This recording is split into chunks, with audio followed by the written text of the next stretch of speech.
The rain had been falling since morning, slow, cold, and miserable. People rushed past each other on the street, umbrellas bumping, shoes splashing, eyes avoiding every stranger as if kindness had become a forgotten language. But in the middle of that rainy sidewalk stood a woman completely still. Her name was Isla, a 28-year-old schoolteacher who had spent the last year losing everything she had worked for.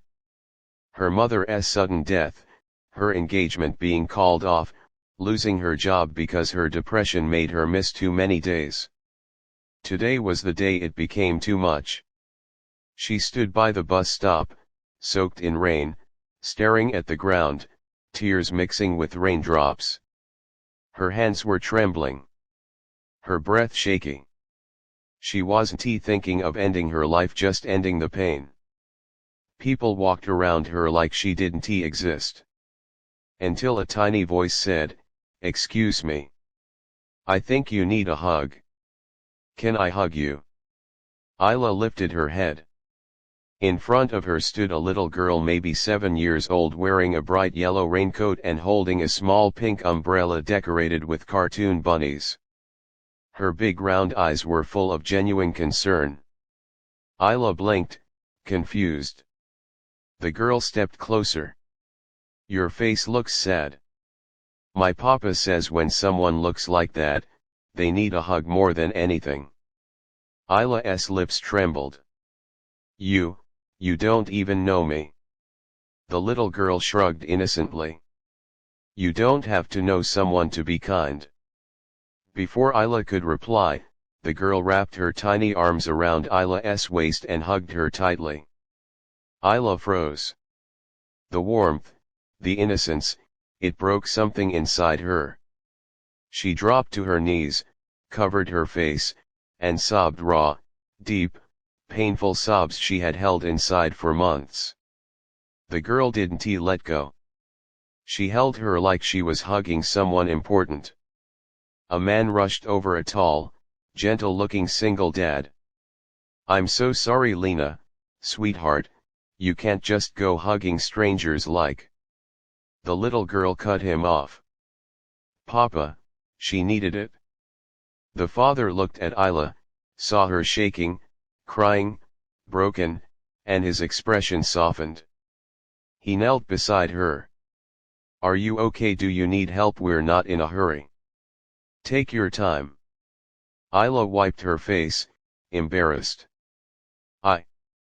I don't know why I'm crying so much. I'm sorry."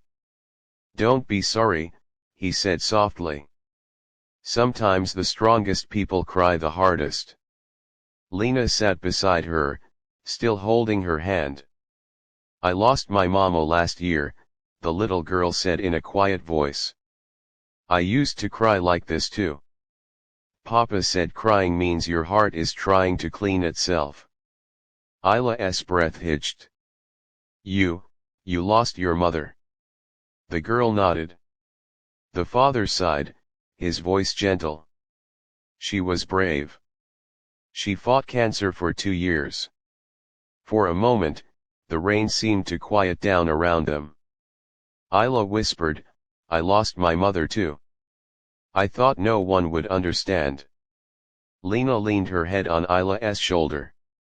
"But I understand. Losing someone you love is the worst kind of hurting." Isla looked at the little girl, so small, yet speaking with the wisdom of someone who had already known deep pain. The father stood up and offered Isla his hand. "Come with us. Let us buy you something warm to drink." Isla hesitated. "I don't want to bother." "You want tea," he said firmly. "We know how it feels to be alone on a hard day." With a shaky breath, Isla accepted his hand. They went to a nearby cafe, sat in a quiet corner, and talked. Lena told jokes. Her father listened patiently as Isla shared everything she had bottled up: her grief, her loneliness, her fears. Not once did they judge her.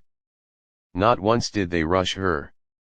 By the time they stepped back outside, the rain had stopped.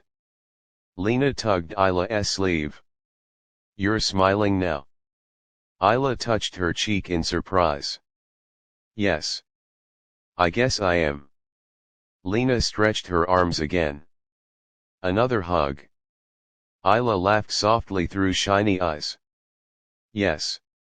Please. The little girl hugged her again, warm, soft, magical. But this time, Isla hugged back with her whole heart.